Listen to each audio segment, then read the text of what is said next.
Click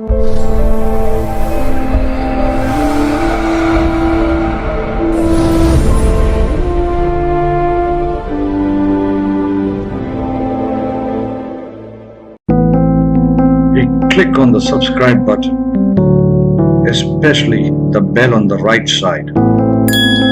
Otherwise, you will miss the latest videos.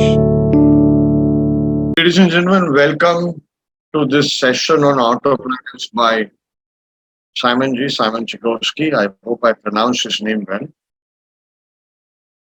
Simon is an old hand at astrology, very, very old hand, and I believe he spent few lifetimes in astrology, quite a few lifetimes. And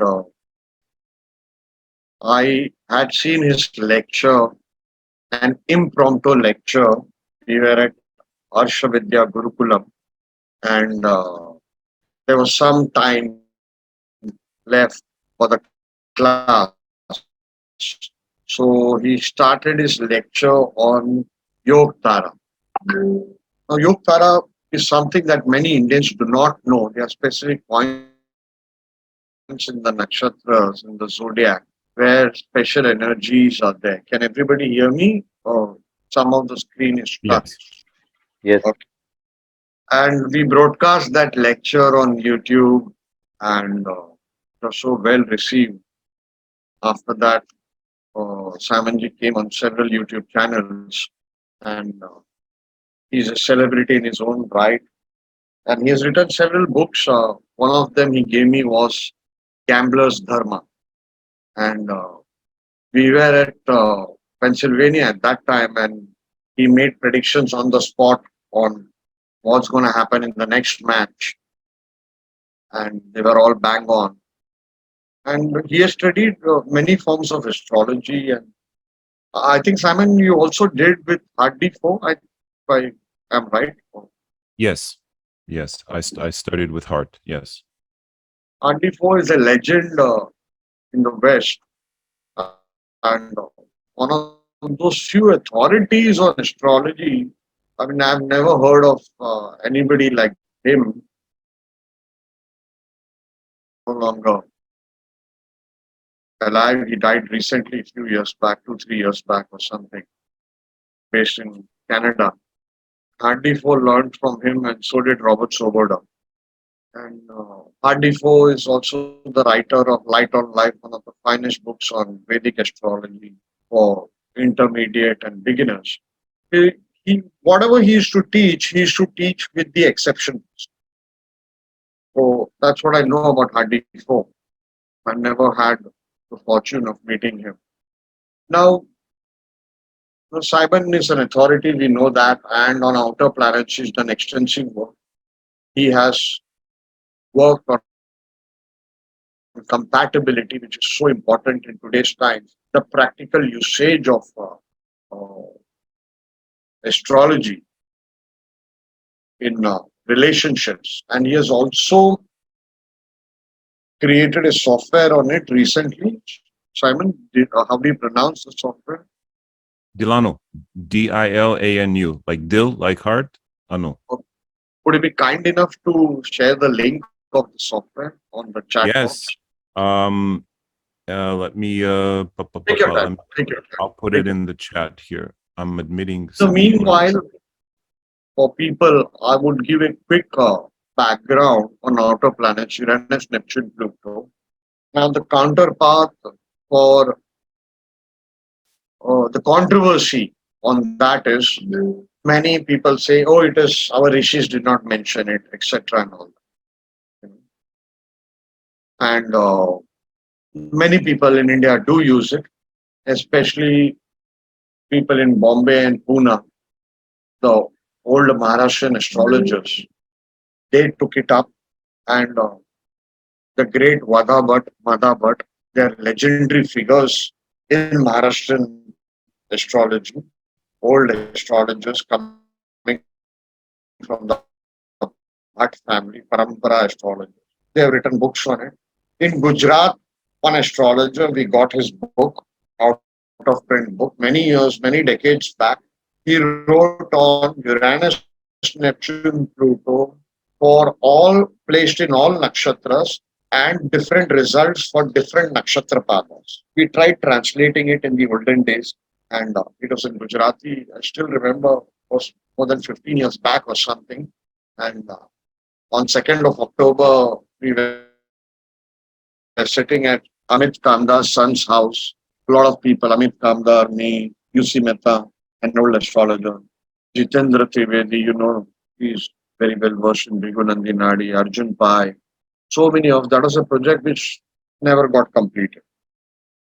Then coming to the history of it, P.S. Shastri, the legendary P.S. Shastri, in his book called Textbook of Scientific Astrology, a book you all should read for exception rules in astrology, has given reference of olden texts, Mahabharata, etc., where he has shown that our ancient rishis knew about Uranus, Neptune, Pluto. He has given it out from Dhuma, Ketu, etc., something like that. He's given. You all should read that. My this thing has been a student of my guru, late C.S. Patel. He used to learn Chandrakala Nadi in C.S. Patel's private classes many decades back. He is the late legendary figure, Sri Narendra Desai. He then shifted, he went very deep into astrology, far beyond any of us. And when he was born with some legendary powers. He had a near-death experience in a well. The story of it is there in my interview with Judy Lynn that I published many years back in the YouTube channel. And Judy has been an old friend. I've been telling her to write on outer planets. I think she has published a book or something on it. I don't remember that well. I saw a message from her some years back. Anyways, she was also a student of Narendra Desai. I came to know about Sri Narendra Desai many years back in the American Council of Vedic Astrology, CVA journal. Nalin, forgetting his name, Nalin Kant or Kant. Simon, do you remember him? Nalin Kant or Kant? Mm-hmm. I never met him, but I'm Okay. familiar with the name. Yes. Yeah, he's written a wonderful book on astrology, which traces of Brigu astrology, which he learned from his guru, who had original Brigu Samhita. I had that book. I do not know where that book is lost in my library. My library has shifted 8, 9 times at different places. It's published in US. I got it with a lot of difficulty many years back, 2 decades back.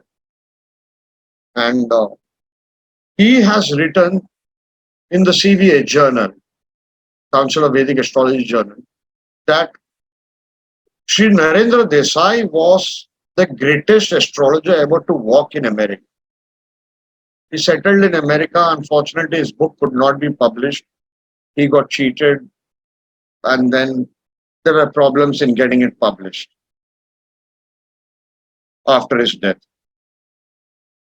Narendra Desai used to know Sanskrit like anything. He visited Chennai Library, Adyar Museum or Chennai Museum. In that interview in CVA, it was written that he got Vashishta Nadi. In Vashishta Nadi,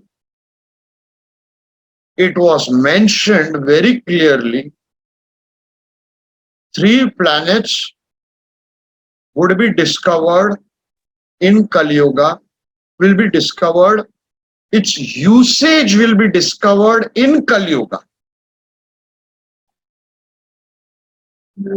And Narendra Desai used to quote that shloka. Let me just tell you who Narendra Desai was by one single prediction. This is very popular. He used to sit, his students used to sit around him. Phone would ring. At that time, there was no mobile phone. Phone would ring and he would predict so and so person is calling. Sometimes, earlier times, can I have camera on, please, of everybody? It's better to see people's faces if they are understanding or not, I request. Sometimes people used to think it is just coincidence. Later it became such that it is his intuition speaking. People started asking him how you are predicting such stunning predictions. He said Uranus, Uranus, Uranus.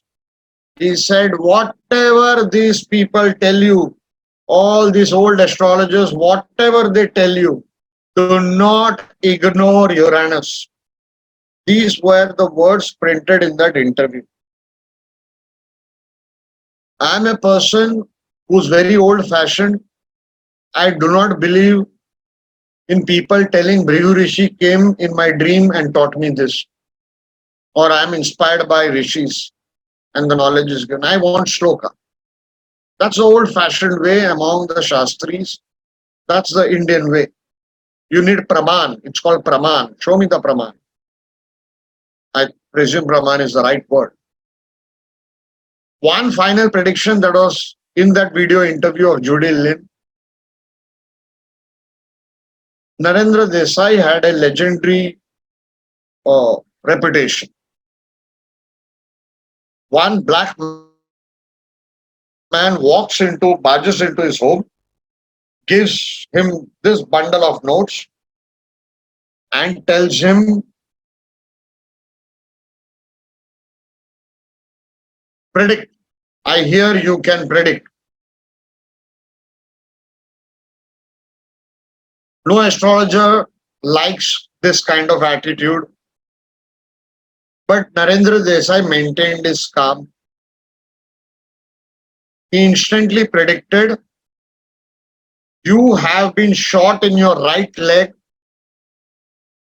The bullet has crossed your leg from this side to the other.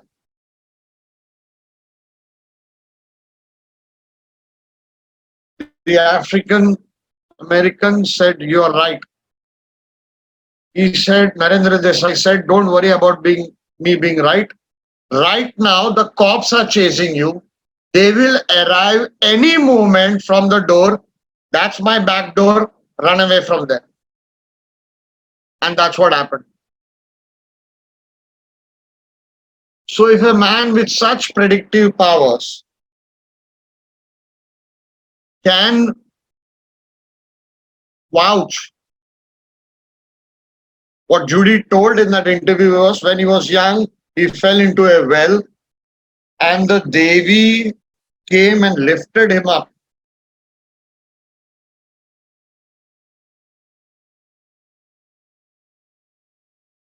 I was fortunate enough, but not so fortunate. I received some of his notes, private notes of an astrology technique. And as usual, I lost it the way I've lost many documents, many secret notes of great astrologers. Oh, even the Bhrigu astrologer, Saxena, forgetting his first name, he's Shankar Adval's father, whom this guy, Apna, Sri K.N. Rao, has written. Among the three astrologers who impressed him was Saxena, who was a Bhrigu astrologer. My mentor had given private notes, such bundle, big bundle. Unfortunately, it was in code form. He had used glyphs. Very difficult for me to understand Western glyphs, aspects.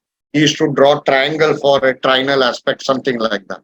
Semi-square, this, that, etc. He used to use many things. Very small handwriting, difficult for them. So without taking much time, it's Simon G's lecture. Okay, I do not know how long he's going to take the lecture. Okay, he can do it in parts if he wishes. He can do 3 lectures, Uranus, Neptune, Pluto. But this is an introduction for his main course. Can the office of Vinayak share that link? It's going to be a course on Uranus, Neptune, and Pluto. And let me share quickly what's going to be the content of it. Okay. One second. It's a very beautifully designed course. Okay. Or let me have Simon G speak on the course first and then take today's session. Sure. We can talk about All your Simon. Okay. Let's do just a quick Ganapati invocation. to set the mood and to bring buddhi here into every room that's watching. Om Namo Vratapadaye Namo Ganapadaye Namah Pramatapadaye Namaste Stulambo Naraya Ekadantaya Vignya Vinashine Shivasutaya Shri Varada Muhurtaye Namaha Shriman Mahaganadipataye Namo Namaha Om Shri Gurubhyo Namaha. It's great to begin as Sunilji did by invoking our predecessors who have done this before and who have done this better than us before, and Sunil has the best stories. Certainly, I did not know those stories before, so it's good to know. I'm going to share my screen here, and yeah, I can tell you about the course a little bit. Basically, we will cover what we feel is everything you need to know about Uranus, Neptune, Pluto. My approach is very practical. So, as Sunil mentioned, I had written a book called Gambler's Dharma. It's not really about gambling, but it's more about finding what works. Because every time you make a prediction, it's a gamble. Every time you say, I'm going to start a business, I'm going to do what I believe in, I'm going to step out of the house and do this thing because I feel it's my purpose, you're still taking a risk. It's a gamble. So for me, when I went to try to predict sports outcomes, I put money on them to show that these predictions happened before the outcome, right? To prove that either I'm right or wrong. And I was wrong some of the time, but I was fortunate enough to be right more of the time. And so the idea of gambling is not just that you're spending money or trying to make money. It's that you are stepping forward and trying to prove something to the world and to yourself. And to me, everyone who wants to live authentically, it's taking a gamble, because the world, wants you to buy Coca-Cola and pay your bills and just go to work, do everything that the world expects of you. But we all want to do something unique and to leave our impact, just as our predecessors, Mr. Desai, whom I had the privilege to meet just once, and others have done before us. Now, we don't have to leave that mark necessarily in astrology. It could be anything, but each of us has a dharma, and each of us is amazing at something that we do. And I found that the outer planets can be a shortcut, can be a way to see and make certain predictions without really all the clutter of having to analyze a bunch of data. And if you think about it, they're kind of like an X-ray or an MRI machine. It gets right to the essence of a thing and can help you in analyzing, is a bone broken, is a muscle torn or something like that. So they have very specific applications for which they're very good. There are other applications for which they're useless. The outer planets don't rule any houses. There's no dasha bhukti of Uranus and so forth. So we're going to look at that all from the lens of Shastra a little bit, and from the lens of practical experience, what we found to work.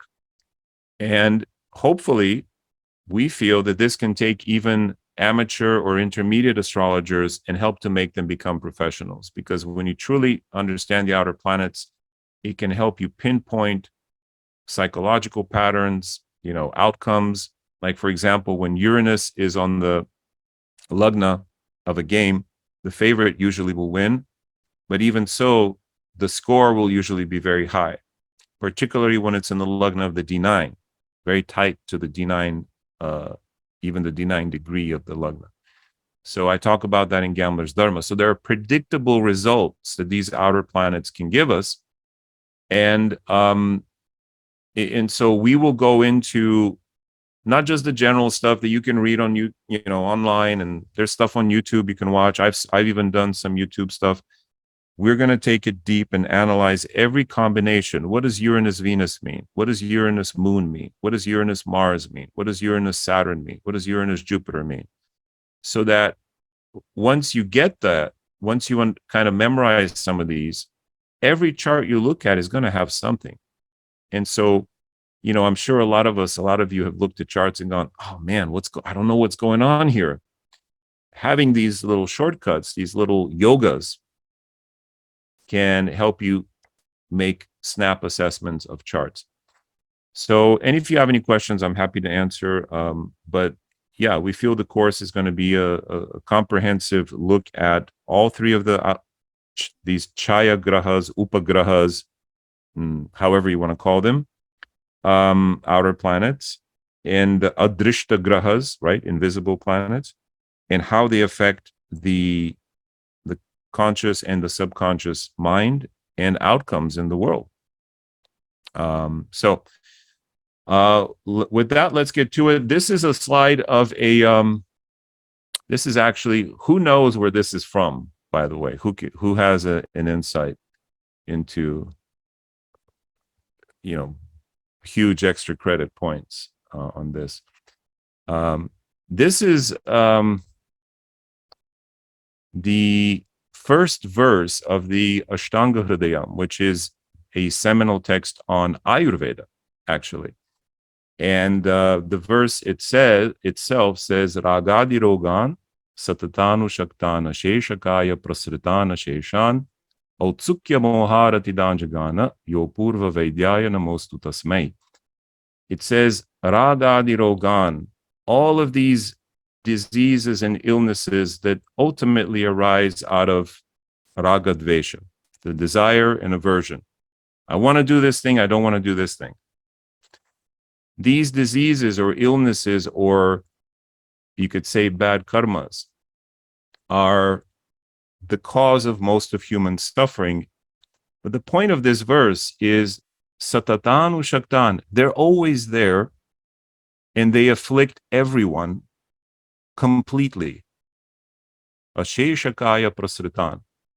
Yaha Apurva Vaidyaya Namaha Astu Tasmei. So salutations to that Vaidya, in this case Dhanvantari, who is able to cure and destroy all of these illnesses. So this is basically an invocation to Lord Vishnu in his incarnation as Dhanvantari.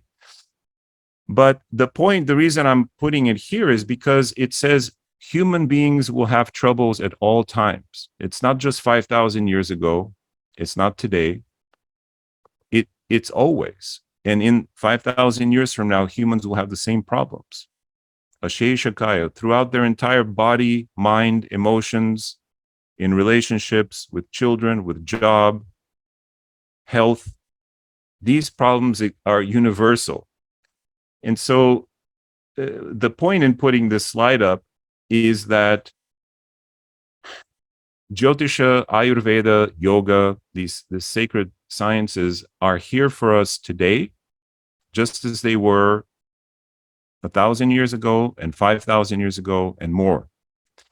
So they apply to every Kala Desha Patra that there is, including me, a white guy in America, including you, and including people all over the world, right? Why? Because we all get sick and we all want to know, when is my job going to improve? When am I going to find a husband or a wife, right? When will I have money? When, right? We all have these questions. In the Brihad Samhita, it says, even a yogi who has renounced the world, this is in the first chapter, it says, when a Jyotishi walks by, the yogi says, hey, tell me something, right? Even the yogi who has nothing, he's just wearing a little bit of fabric. He has no home, no money, nothing. Still, that yogi wants to know about his chart, right? So this idea that Jyotisha applies to everyone at all times, I'm sure you're aware of it. So the way I understand it is that we have to use the tools that we have today in our Kala Desha Patra the best that we can. And so in my mind, the outer planets are new discoveries, right? And so we should perhaps try to incorporate them. However, does Jyotisha need the outer planets? The answer is no. Jyotisha Shastra has done quite well without them. Just as an Ayurvedic physician who takes your pulse doesn't need an X-ray machine or a blood test or a blood pressure cuff. And yet, why not use them? We have them as tools. And in fact, they can be very useful tools. A blood test or an X-ray and an MRI can give you a very quick analysis of a specific thing. So just as in Ayurveda, we don't necessarily need these tools, knowing and using them can be a shortcut to diagnosis. And for this reason, modern Ayurvedic doctors, like Dr. Vasan Lad, from whom I learned, they use a stethoscope and a blood pressure cuff and so forth. Similarly, the outer planets can correctly give us powerful insight into a horoscope on multiple levels if we understand how to use them. So first of all, like Rahu Ketu, these are adrishta grahas. They are invisible and therefore they do not own any rashis. Now, some Western astrologers say, oh, Uranus rules Aquarius, Pluto rules Scorpio. No, we don't do that. First of all, we haven't even, since Pluto was, discovered, it hasn't even done one full tour of the zodiac. So, or it's, right? So how can we know what signs it rules? We can stick to the standard Jyotisha curriculum, and we don't have to force the outer planets to push them in. We can begin to interpret and look at them perhaps something like Yogataras, like fixed stars, except they move very slowly, but they actually move. So like Rahu Ketu, they don't own any rashis. Unlike Rahu Ketu, they also do not have a dasha bhukti, nor do they exalt or debilitate, right? Saturn exalts in Libra and so forth. So the reason I use the outer planets is simply because they work. And there are some traditionalists who say, no, we don't use them, and for us, they don't exist. Well, we are now using Zoom. We're using a modern technology, right? So to say that you don't need them, but you're also using all the other modern tools, satellite, GPS, cell phone, it's a little bit hypocritical in my mind. But it is true that in the standard, in Parashara and so forth, there is no mention of them.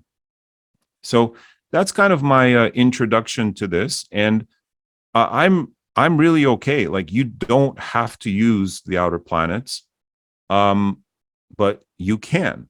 And what Nadia and Nadia is my partner, and she's an expert in using these as well for various things, even including diagnosing, medical and trauma and other things. We're going to talk. If you are interested in using them, we're going to train you to do it and to become a professional at doing it, in the sense that, oh, you're Uranus, or you're, a free spirit. Okay, that's good. But how does that help your client, right? So we're going to help you, hopefully, in using them to make precise assessments.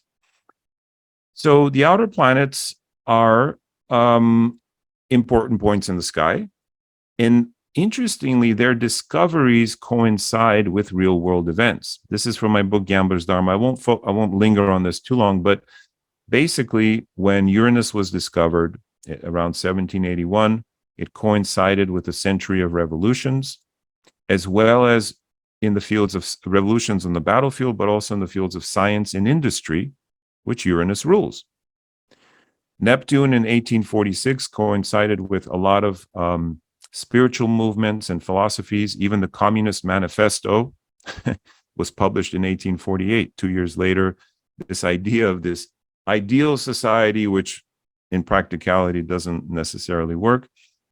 And Pluto's discovery in 1930 was a very seminal and powerful time, because around that time was the splitting of the atom. And Pluto is the smallest of the planets. You can call it a dwarf planet. It doesn't matter. Technically, astronomically, it's a dwarf planet. Nevertheless, it has powerful effects, just like a tiny atom, when split, can have powerful effects. Pluto rules the underworld as well. In the 1930s, were notorious for being a time of a lot of mobsters, especially in the U.S., and crime and so forth. So nuclear energy, antibiotics are also an example of small things having powerful effect, right? That killing a small bacterium can cure a disease. So their discoveries coincided with world events. Another thing we're going to talk about in this class is not just how to use them in your natal chart, but how to use them in matching couples together. What if my Pluto is right on your moon? What does that mean? It's going to create very intense power dynamics. It's going to be a lot of intense emotions in this relationship. What if my Uranus is on your Venus? Recently, I looked at a couple, and I looked at their charts, and the Uranus was all over the place. Uranus, Venus, Uranus, Moon, Uranus, this, her Uranus on his Moon, his Uranus on her Venus, very tight. And I said, this must have happened like so quickly, like right away. Like this was like out of the blue. And they were like, yeah, we met, and a week later we were engaged, and 3 weeks later we were married. It just, and like they were like, are we married? Like what happened? Uranus creates things quickly, like boom, out of the blue. And it has that effect on compatibility, individual charts, and even, this is a little controversial, but in relocation charts. Now, I've talked about relocation charts before, but basically what that means is where you were born, you have a natal chart, you have a patrika. But somewhere else, though, you have a different chart. Same planets, right? So if I was born in Arizona, maybe I have, Venus on rising. But if I move to somewhere else, maybe I'll have Saturn on the ascendant. So this idea that you can relocate and you don't change your karma, you just change how you look at it. You change how, if you have Shani on the Lagna in one location, you may not want it there. So you just change location. Now you don't have Shani on the Lagna. So it takes a little bit of the pressure off. So here's an example chart this is from my chart. You can see the planet. This is the planet Neptune. This purple line goes right through Santa Fe and Albuquerque. These lines have an effect of about 150 miles in either direction. So 300 miles total. In some stretch it more, you could say 200 miles in either direction. It gets weaker as it goes. Neptune is spirituality, idealism, and so forth. DC means the seventh cusp. So this is where I met very spiritual people, including all of the gurus that I had in my life, starting with Dr. Vasant Lad, Hard Defoe. There were many gurus who passed through there, Shrima and Ammachi and so many gurus. I met by going to this place. So if you want to meet your guru, go to your Neptune line. I mean, it can be that simple. Now, I didn't know this at the time, by the way. I didn't say, oh, I need a guru, let me go. It just happened. But it happened, and then in retrospect, I looked at my chart, and there it is. The chart reflects the event. Any questions about this? Does this make sense, guys? I've got my full screen, so I can't see everyone, but if you have a question, type it in the chat, and we'll get to it. So why just Uranus, Neptune, Pluto? There are astronomers. This is one of the big reasons astronomers kind of make fun of us as astrologers. They go, well, there's so many planets. There's stuff in the Kuiper belt. There's stuff everywhere. Well, there is. There are other invisible grahas, including the dwarf planet Ceres, Chiron, and even the Kuiper belt object Sedna, which some astrologers use. Now, I've experimented with these. They do have an effect. But again, it's a very specific effect. So we can spend some time on these after we cover the major outer planets, Uranus, Neptune, Pluto. But these won't be the focus, right? Because while Chiron is definitely has an effect, especially if you want to enter the medical field, there's an element of healing and so forth. But again, it's a very specific application, and we'll discuss this in the class. So there's some questions about relocation charts. Excellent questions. Luckily, there is a free website that you can pull your chart. It's called astro.com, and it is a Western astrology website. A lot of resources on that site. One of those resources, it says astrolocation or travel. You click on that, the travel, and then you will click on here. Let me see if I can find it without I'm going to stop my share for a second and pull it up for you so you have it as a guide.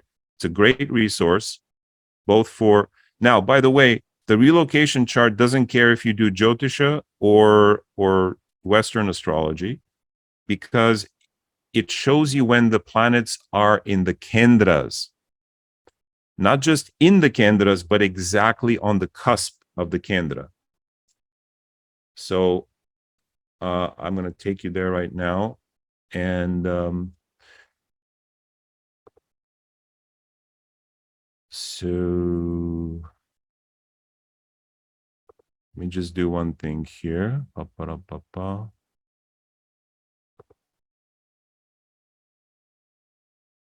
Okay, there it is. All right, so what we're not going to do is show people's horoscopes. I want to respect the privacy of the people I have in here. So that's why I'm okay. Let me share my screen. Okay, astro.com is the site. You will go to free horoscopes. Okay. Now they have some muhurta capability here. They have daily horoscope. They have free chart calculations. So if you want to pull like any kind of complex charts or data, they have that as well. But we're going to go to free horoscopes. Then you're going to click on locational astrology. Okay, so this is being recorded. You can see this, or even if you're listening, click on locational astrology. And then you're going to click on AstroClick Travel. Okay. When you go there, you will enter your data and it will pull your chart for the place that you want to look at. Okay. I'm not going to go any further because I have people's charts in here, and so we want to respect their privacy. But that's a great resource. All right. So let me share my screen here again. Okay. Any other questions? Just put them in the chat would be best. I prefer not to have a lot of people chiming in. So yes, so now what that site will show you, since this is coming up, we might as well cover a little bit. That site will show you where each planet, not just the outer planets, but Jupiter, Venus, and so forth, in which location Venus is on your lagna, on your 4th cusp, 7th cusp, or 10th cusp. And it will have a slightly different effect. If Venus is on the lagna, that's a place where you go to feel beautiful, attractive. If you want a modeling career, go to your Venus line in the lagna. If you want love, go to where Venus is on the 7th cusp.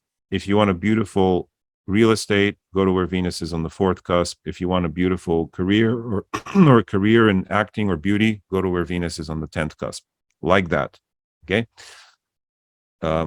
Just a quick. All right, but let's get back to the outer planets. I'm going to skip some of these slides here. These are about Ceres. I want to highlight this, that the outer planets move very slowly.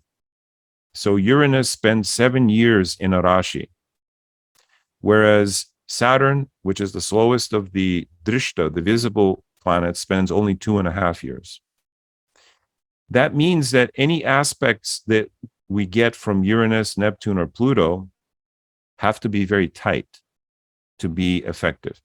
So Neptune spends 14 years in one Rashi, approximately. And Pluto, because its retrograde cycle is very long, it can spend anywhere from 14 up to 30 years in one Rashi. Okay. Now, these slides and this PDF will be sent to everyone who registers for the course. So you will have these data. And for your reference. You don't have to memorize all this. These outer planets also play a role in what we call your personal baggage or personal handicap, because they are compulsive, meaning that, let's say you have Uranus exactly on your ascendant.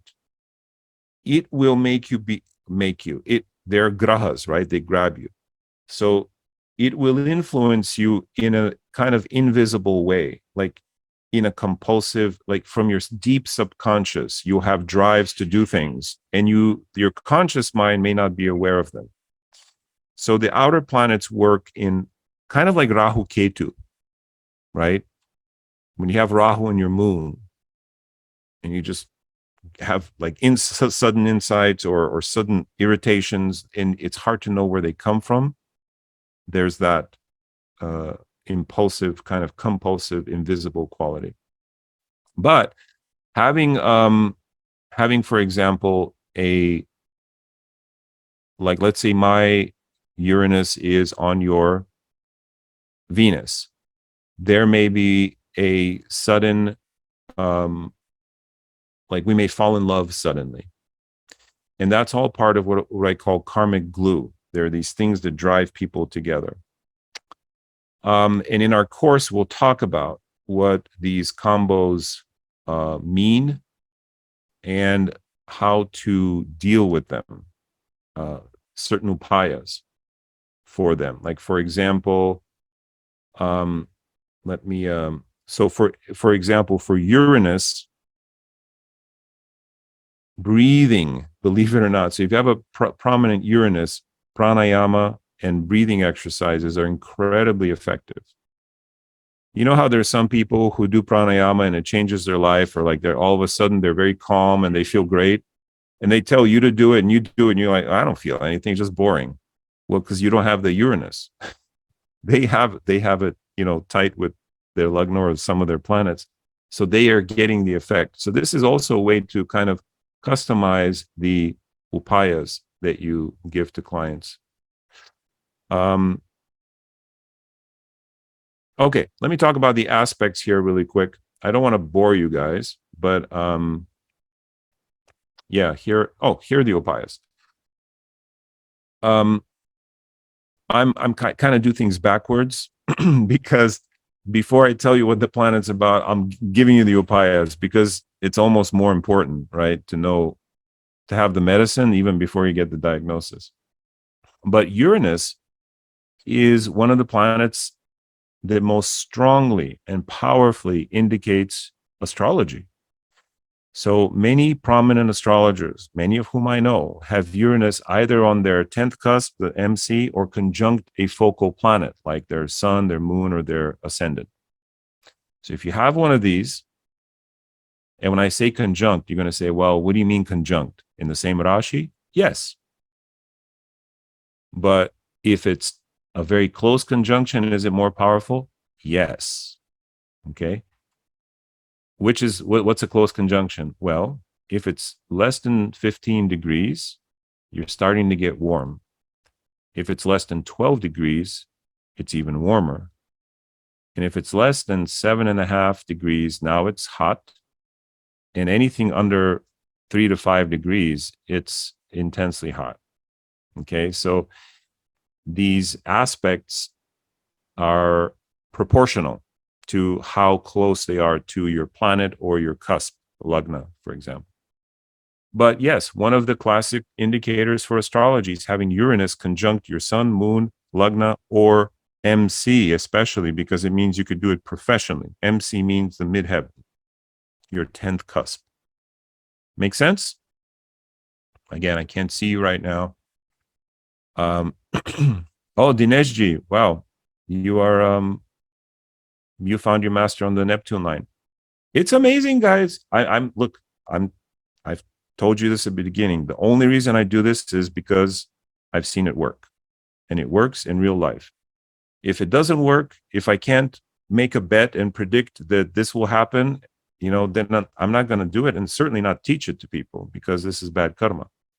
I don't want to teach things that I don't believe in and that I don't believe work. So one of the remedies, do astrology, study Jyotisha. Another is, like I said, pranayama. Pranayama doesn't have to just be, Kapalabhati and so forth, although that's really good. It can even be jogging, biking, moving through the air. The Uranus is the air element. So biking, motorcycle, freedom, flying an airplane, that kind of thing. Although if you have Uranus with Mars and Saturn, maybe don't fly an airplane because, accidents. So those are some remedies for Uranus. But now let's go back and talk about what are the aspects? How do you know if you have a Uranus, a Neptune, or Pluto? It's a great message here. You guys are so profound, such incredible thinkers. What are the results of Uranus conjunct with Atmakaraka, Amatyakaraka, and so forth? Wow. Well, Uranus will give its effects to any planet, even the Darakaraka. It means your spouse or your partner will have Uranian qualities. Maybe you marry an astrologer. Uranus also rules technology, tech, so people who are in the tech business, or it may mean that your partner, let's say we're sticking with the Dharaka, or seventh lord, or Venus, right, is very unconventional, someone who is from a different caste, different country, right, different culture.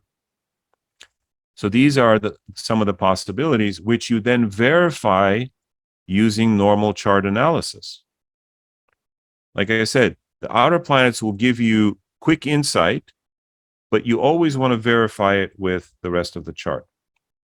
Okay, so what are the aspects? The most basic aspect is conjunction, when two planets are in the same Rashi together. But again, in conjunction with any orb will work, but the tighter the orb, the more intense. The opposition is the same. So Sama Saptama here, Drishti, is the same as for any other grahas. You can also use the trine, which is the 5-9 aspect, like that Jupiter gives, but you want the orb to be very tight. This says 15 to 20 degrees. Really, it should be less than 10-degree orb for the trine to be really strong. A square is a Mars-Saturn aspect, meaning 4-10 aspect. And for that one, you need also a tight orb, 12 degrees or less. Okay, so any questions about that? Okay, good. So the idea then, if Uranus is conjunct your Atma Karaka, then it makes you a bit of a rebel, because your Atma is who you are. It'll make you a bit of an individualist, someone who thirsts for freedom, and someone who is then in deep need of finding their tribe, people with other similar interests to you, because a Uranus person may not find anyone like them in their village where they live. So the age we live in, Kali Yuga, but also the technology age, allows us to find people like us all over the world, right? Maybe we're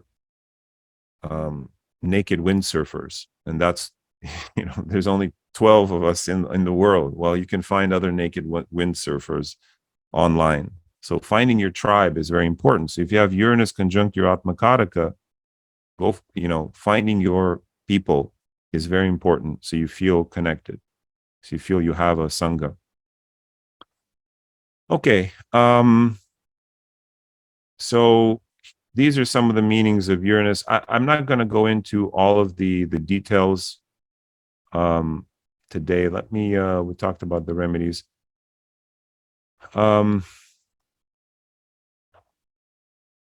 Let's talk about Pluto a little bit. Pluto is gets a lot of attention among the astronomers. Some say he's a planet, some say he's not. It doesn't matter. For us as Jyotishis, that has no meaning. You can say he's a dwarf planet, that's fine. Pluto was married to Venus in the, this is in Greek sort of philosophy. And she was cheated on. And so Pluto carries a lot of personal pain. And even though he's the smallest planet, Pluto is extremely powerful and not very subtle. When Pluto enters your life, for example, by transit, when Pluto transits your sun, for example, it's a long transit, it will overturn your life in some significant way, either creating health problems because the sun is your vitality, or your career. The sun is the natural kataka for the 10th house, and then whatever else sun rules in your horoscope, especially if he's the Lagna Lord, like that. So by transit, by or even just natally, Pluto's effects tend to overwhelm and change your life completely, whatever they are conjunct. So these are Pluto Lagna people. It's all about control, and it can lead to a little bit of obsessive compulsive behavior. But these are some of the meanings. Pluto Moon can be very positive, but there's a negative aspect to it. A person can become very needy, especially in women. It can lead to hormonal problems with the reproductive organs. So, like I said, guys, these, when you see these yogas and combos, they're little shortcuts that will help you really dig in and find out, oh, okay, Pluto Moon, hormonal problems, it's a woman. Let me check now her chart. Let me see if there's other indications for this, right? But the main remedy with Pluto is, because Pluto has a broken heart and takes everything personally, is you have to learn to not take things personally. It's not about you. I know it's difficult, but even, when the spacecraft went to Pluto, there is an icy heart on the planet. I don't know if you've seen pictures. There's a heart shape, and it's made of ice. So, and I think even has cracks in it. It's like literally a broken heart, right? So Pluto can create a sense of very personal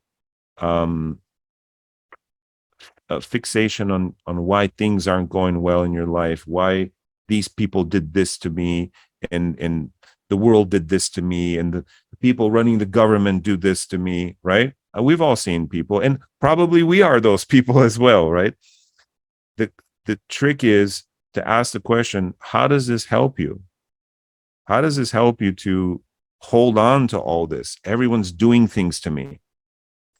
At a certain point on a day-to-day level, you have to let that stuff go. Letting it go doesn't mean you're ignoring it. It means you're choosing not to carry this weight, and you're choosing to live your life. The weight's there for you. You can pick it up anytime, right? So, so when Nadia and I look at charts, this is part of the counseling, and of course we make it specific for that person. But Pluto is a very powerful graha. Any questions about this and what we've done so far?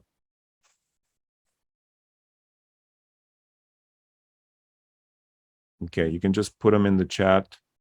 And all right. So one difference between the outer planets and the inner planets is they often feel very fated. It feels like destiny. And again, it comes down to this idea that the visible planets, at least it's like a punch, and someone punches you and you see it coming, you know it's going to hurt, and it hits you like, it hurt. The outer planets, it's like an invisible. You know, again, in the movies, someone comes up behind the the detective and hits him on the back of the head, and then the detective falls and they're unconscious. He didn't see it coming. And even though you don't have to hit someone very hard, if they don't see it coming, the brain shuts off. Because well, what happened? I'm out. And you go out. So outer planets are like that. They hit you and you don't see it coming, of course, unless you're a Jyotishi. Then you can bring awareness and kind of prepare for what they're bringing. And of course, they don't always bring, it's not negative or positive. They bring this kind of karmic, intense, faded kind of change into your life. Pluto-Uranus conjunction is a question. What, if any, of the outer planets conjoin Rahu Ketu? Okay, this is a good question, and this is where a lot of beginning astrologers get confused, because Pluto-Uranus we don't care about. Why? Because they take so long to move through a sign that the meanings are more generational. They're more about a country. For example, the United States, in the chart of the United States, Pluto just entered the second house. Or, sorry, it just had their, I think it's Pluto return. And it's in the second house. And that means massive change in the financial sector for this country. And it's change that takes place over a number of years. In a person, a conjunction between two outer planets is not important. What is important is a conjunction or an aspect between Pluto and your moon, which is very fast moving. Pluto and your Lagna, Pluto and your Venus, right? Because those are more, the timing has to be perfect. They're more individual.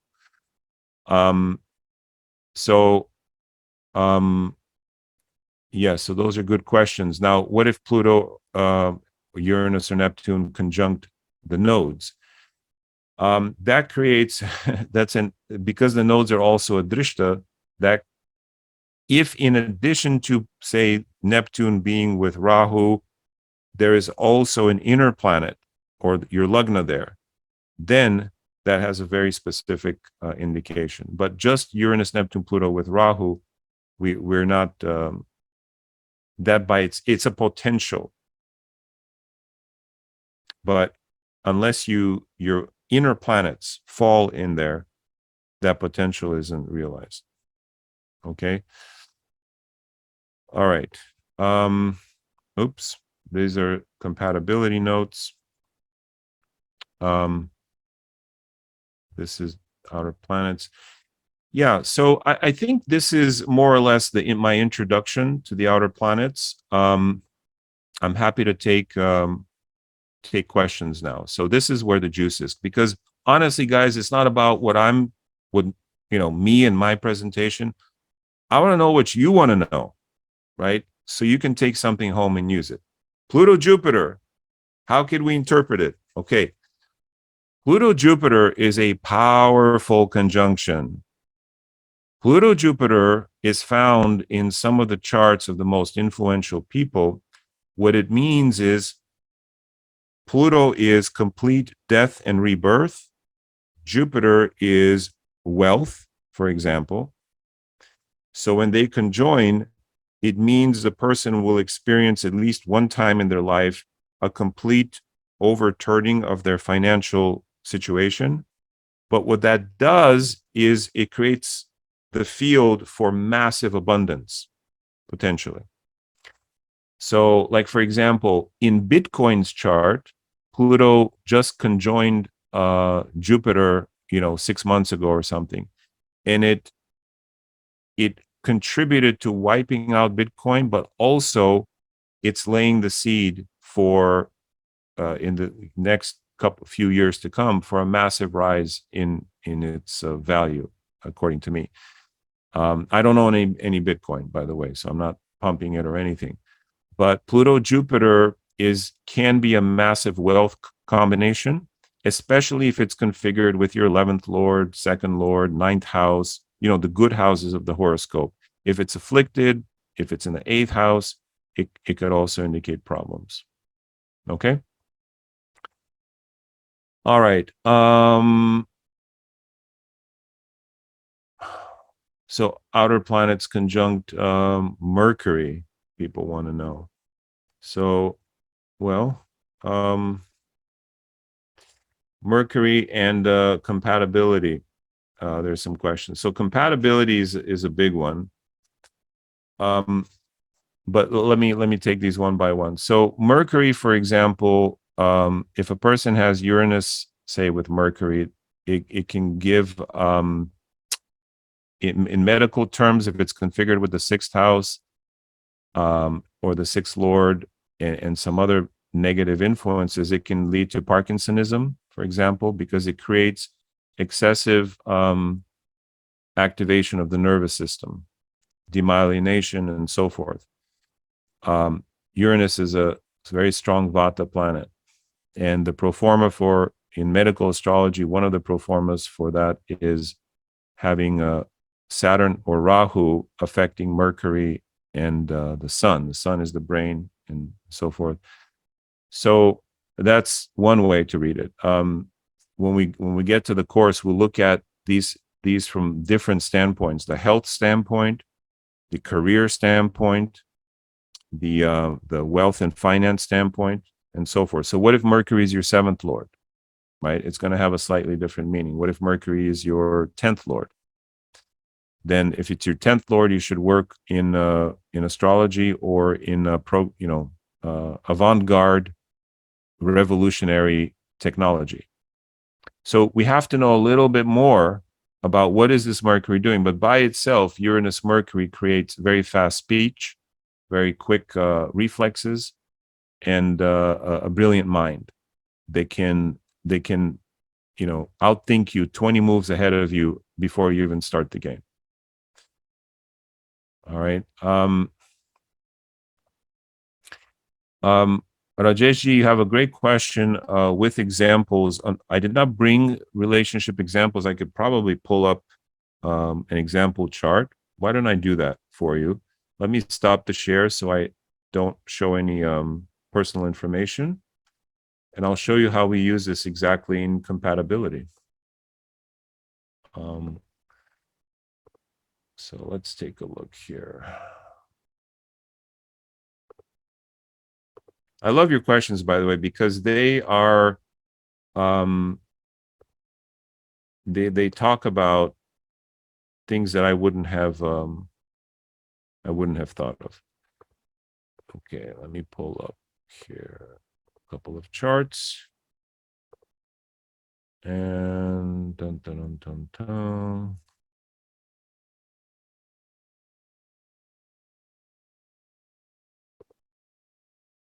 Let's pick up some interesting examples here.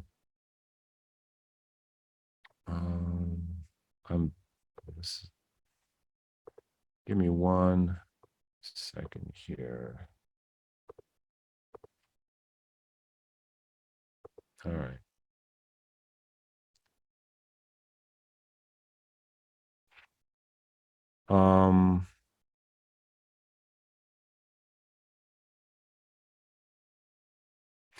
All right, we can share this. So 1 sec, let's share the screen here. Okay, so this is our app Delano, and I'm gonna go. This is one of the things we look at, which is karmic glue. Karmic glue is the section where we analyze the effect of the adrishta grahas on the drishta grahas, meaning Rahu Ketu on the Lagna, Moon, Sun, and Venus, then Uranus on the Lagna, Sun, Moon, and Venus, Neptune on the Lagna, Sun, Moon, and Venus, and Pluto on the Lagna, Sun, Moon, and Venus. We give a total score, but then more importantly, and this is one of the secrets of how to use this, you go and find where the highest points are. Okay, we have a proprietary algorithm here that we've developed, and you see these are pretty high, 5 points, but the highest is Neptune Venus. Aha. So what can we say about a relationship in which there is a lot of Neptune Venus? It means your partner become represents the ideal man or the ideal woman. Neptune is about ideals. Oh my God, this is my dream girl. This is my dream man. And when people have, in this case, mutual Neptune Venus, they will find each other very attractive. And in fact, we all have some skadas. And when we see the energy and the form, the eyes, the dress of that person, they come in and they hit our samskaras, and they hit them in such a way that they make them go, ah, yes, this makes me feel good.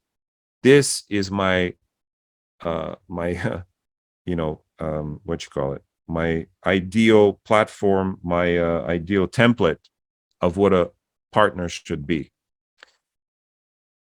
However, ideals aren't reality.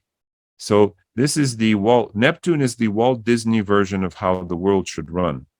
And people who have a lot of Neptune will have very idealized notions about things, but real life will often disappoint them. And so what happens with Neptune people, especially if you have Neptune moon, people can become hoarders. You know what a hoarder is? Is someone who collects things, and their house is full of little knickknacks and posters and things, even if it's divine, all the Ganesha statues, all the, you know, the concert tickets, that all the love letters that people used to write me. And all of a sudden it becomes a form of protection against the world. So when there's a lot of Neptune, people want to hide from reality. Now, have I used the words good or bad here? No. What we do in relationship analysis and when teaching the outer planets, ladies and gentlemen, we never use the words good and bad. We simply describe their influence. So Neptune Venus means you find that person they're like, wow, you're my ideal. But you live with them a year or two, you see them scratching their butt, pass gas from time to time, all the day-to-day stuff, you start to lose that. And now the question becomes, do you have enough in your relationship to survive when this idealism begins to kind of get chipped away? So that's one way we use. We find out what is the biggest outer planet influence, and we see. Now, this person has absolutely confirmed this, right? Another Neptune influence can be when you feel one of the main uses of a Neptune relationship is make it spiritual. And so this is what Nadia and I counsel couples to do when there's a lot of Neptune. Now, this isn't that much. There's no Neptune moon here, no Neptune ascendant, and so forth. We counsel, make it a spiritual relationship. All right. So let's see some other questions here.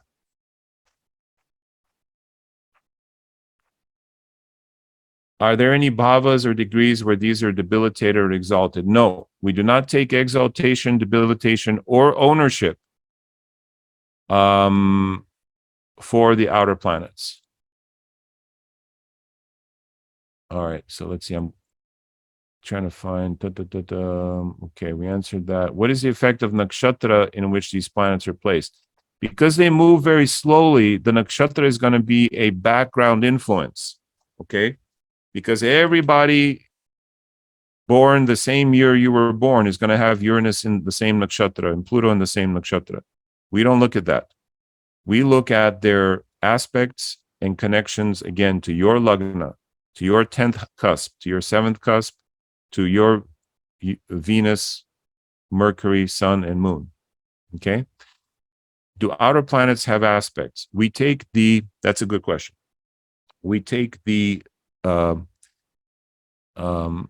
aspects that we typically use in Vashafala. So the Tajika aspects, but they have to have a tight orb. Just as in Vashafal, you have the Deeptamsha, right? So and the sun has the widest deeptamsha, then the moon, right? 16 degrees, 12 degrees, and so forth.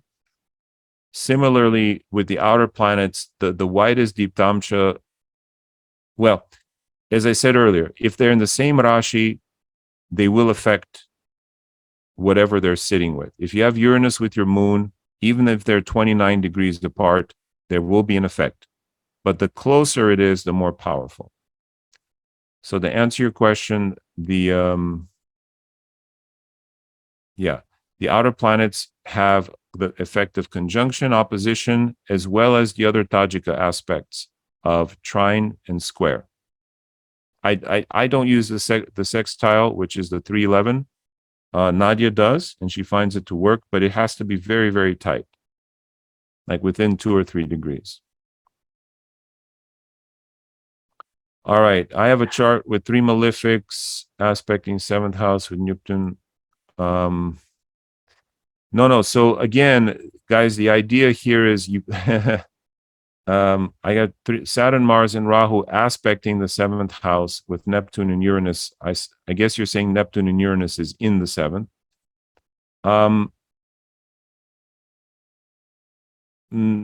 Again, I don't think it's necessarily horrible. Like you just have to use this energy in the right way. And again, that's part of even astrocartography. What if you moved or you live somewhere and it's no longer your 7th house? Now it's your 10th house. So there's some strategies to deal with this. What about Neptune in the Lagna? Any difference when they're retrograde? Okay, good question. Outer planets stay retrograde for a long time. In fact, they are visible. They're most visible when they're stationary. So the ancient astronomers back in the 1800s and 1700s who discovered them thought they were stars because they move so slowly. But and because when they're retrograde and stationary, they are basically don't move, but they're also very bright. So does it make any difference? It makes a slight difference for now. Don't worry about it. We'll cover what the differences are. It's a subtle thing in the class. I also talk about it in Gambler's Dharma. But a Uranus Neptune, Uranus retrograde will be even more eccentric, etc., etc. They add a little bit more juice to the planet's meanings. Retrograde Neptune will be even more idealistic, even more kind of pushed by its energy. Do I progress outer planets? Absolutely. You can progress them. Well, it depends on what you mean by progression. Secondary progressions, certainly, at at a degree per year, you can do. That's solar arc direction. You can do. Yes, you can progress them, but transits is the most kind of is the easiest way to see their effects. Can Jupiter's aspect to the outer planets soften their effects? Yes. That's why not every Pluto is as bad as we think. A Pluto aspected by Jupiter will give a healthy respect for power and a drive to help empower other people. Absolutely. So as far as signing up for the class, you can talk to Sunilji. I think this is good for now. I think it's getting kind of late where you guys are, so I don't want to keep anyone up. I hope this was useful. Just a brief introduction. And like I said, these slides and all of the details of how to interpret these planets, we will go into painstakingly so that by the end of it, you'll be like, too much. But hopefully then the next day you'll see a horoscope and tell a person, oh my gosh, you have this. Is it true? And the person hopefully will say, yes, it's true. So that's the goal.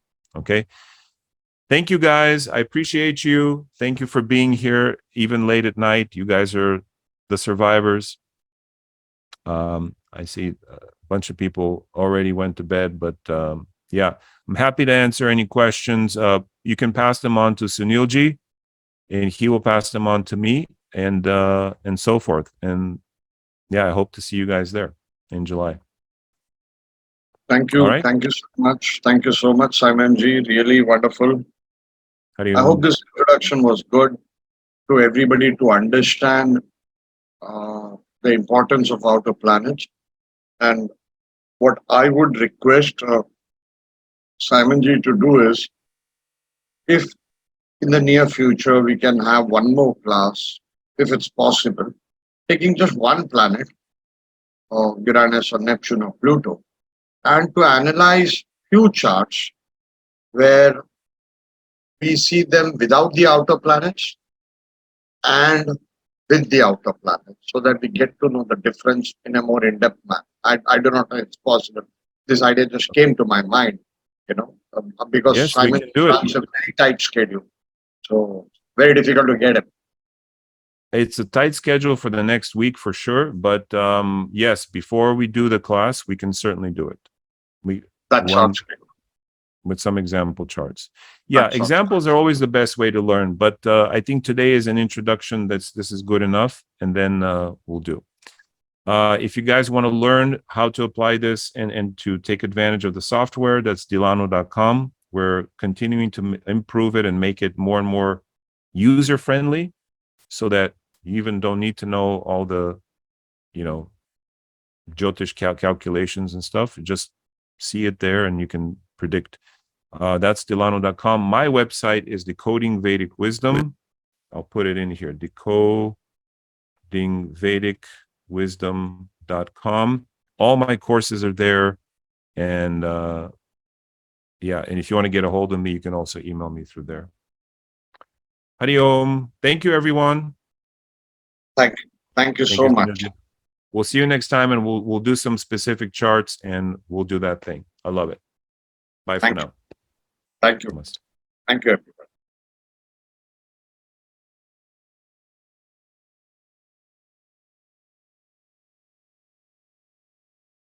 Vinayak, are you there? Nitesh, Vinayak? Yeah, Can I'm we here. end? Yeah, can we end this meeting, please? I'll not be able to end it. Yeah, no, I will end it. Thank you, Sunilji. Thank you. Thank you, sir. Thank you, sir. Good night, sir.